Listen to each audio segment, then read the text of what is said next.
Hello, I'm Dr. Barrett. This video is for my patients only. If you've had a procedure by another physician, it kind of hurts my feelings, but you should follow up with that physician and make sure you get your questions answered from that doctor specifically. If you're having a medical emergency, please make sure you dial 911 or go to the nearest emergency room. Congratulations, you've either had a BBL or about to get a Brazilian butt lift by me. Stay tuned for the rest of this video so that you can understand what to expect and all the steps that you need to take to make sure you have the best result. Some important considerations. Make sure you drink plenty of fluids after your procedure because you've had liposuction. A lot of times people can get dehydrated and have fluid shifts when they have liposuction, and it's important to maintain adequate hydration. The best hydration is water with some type of electrolytes in it, like bone broth or soups or even Gatorade. Make sure not to sit on your buttocks for at least 2 weeks. We provided you with a special pillow that you want to put underneath your hamstrings so that helps offload the pressure on your buttocks if you do need to lie on your back. Try to lie on your stomach or stay standing. If you've had an abdominal procedure or a breast procedure at the same time, make sure that you move from back to side multiple times so that you're not sitting on your buttocks for an extended period of time. If you're looking down, don't worry, this is not your final result. It takes several weeks, typically about 6 weeks, for things to start looking good. If you look down at your liposuction result, it's going to appear swollen. That goes down starting around 6 weeks and can take up to a year for the liposuction result to fully settle down. If you're looking at your buttocks, a lot of times it can be bigger than what you anticipated. That's because we know that there's a certain number of fat cells that are going to die and be reabsorbed by your body, and your result tends to be bigger at first, but then shrinks over 3 months to get your final result. Medication. The Zofran that you have in there, that is for nausea. You take one of those and you put it underneath your tongue. That helps with nausea pretty quickly. Otherwise, don't take it. Colace. Take 1 pill twice a day until you have a bowel movement. That helps prevent constipation. You have antibiotics. Make sure you do take those antibiotics as soon as you get home. You take 1 every 6 hours if it's Keflex. You take 1 every 3 hours if it's clindamycin. Make sure you finish all the antibiotics and don't stop. Here is the ultimate supplement that you will need after your surgery to help you heal. I used to use different types of multivitamins to provide for my patients, and then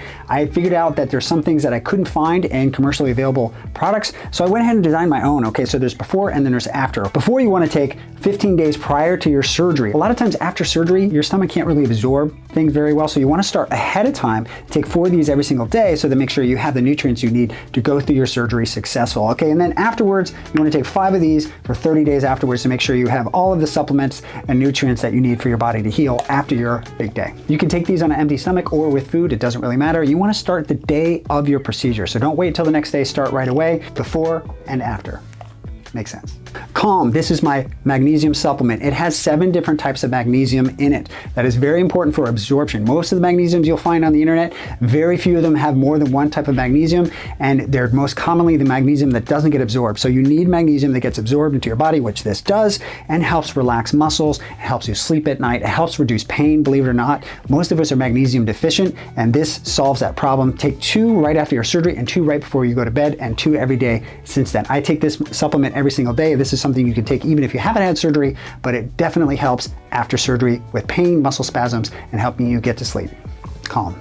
There's also CBD tincture. You can take this at night, it helps you sleep, but it also helps the pain. Take up to 4 full droppers of those underneath your tongue every day if you need to. And then our ARNICA Plus, which helps decrease the swelling and bruising. You take 2 of those starting the day after your surgery every single day. This is a scar gel I recommend. It's called Skinuva, and basically you want to start using this as soon as you're done using your steri strips. Okay, you want to massage it firmly into the incision, longitudinally into the incision. Okay, so don't go across your incision, go along the length of your scar twice a day. All right, there's different options for pigment, pigment control as well, but Skinuva scar is what we recommend for all of our scars. You want to do that twice a day in addition to silicone sheeting.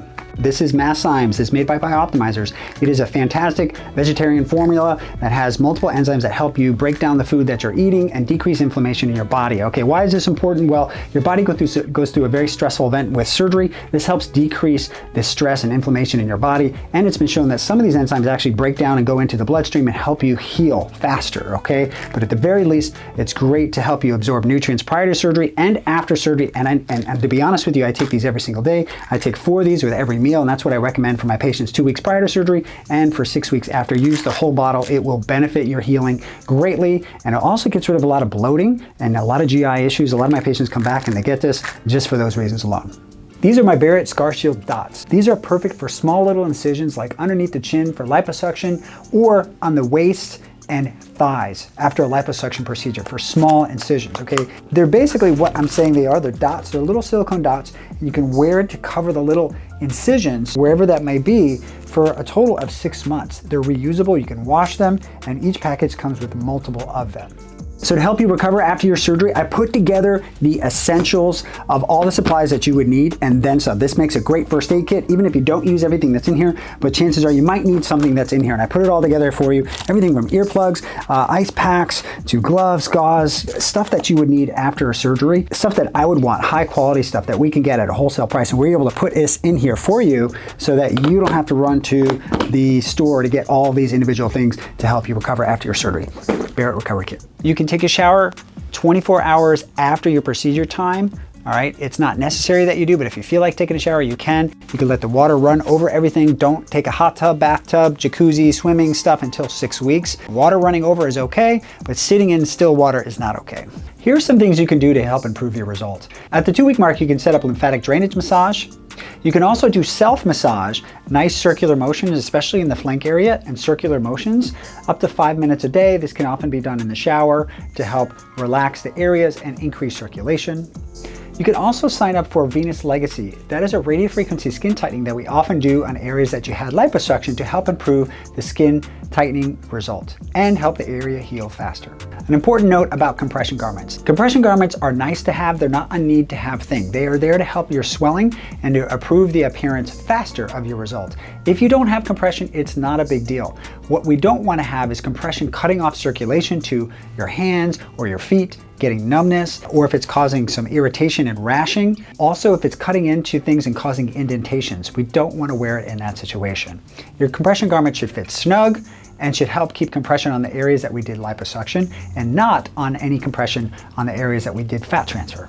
Also note that you're going to have a lot of drainage from the sites that we did liposuction.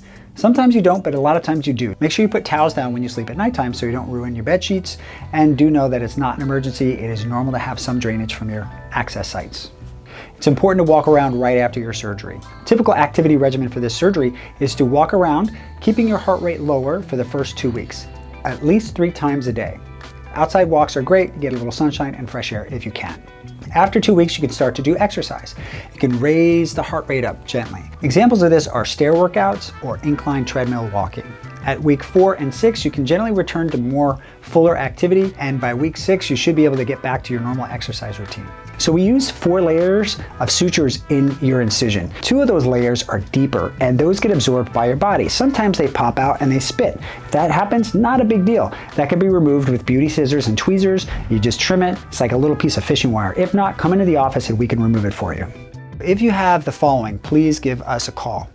If you have dramatic pain on one side of the chest versus the other, or pain that's just not controlled in general.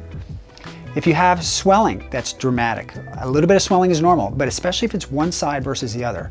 If you have redness that spreads out from your incision, or any foul smelling odor from your incision. If you get a fever that's greater than 100.3. If you get nausea, vomiting, and you're not able to eat or drink anything, or you get dizzy, lightheaded, and you pass out.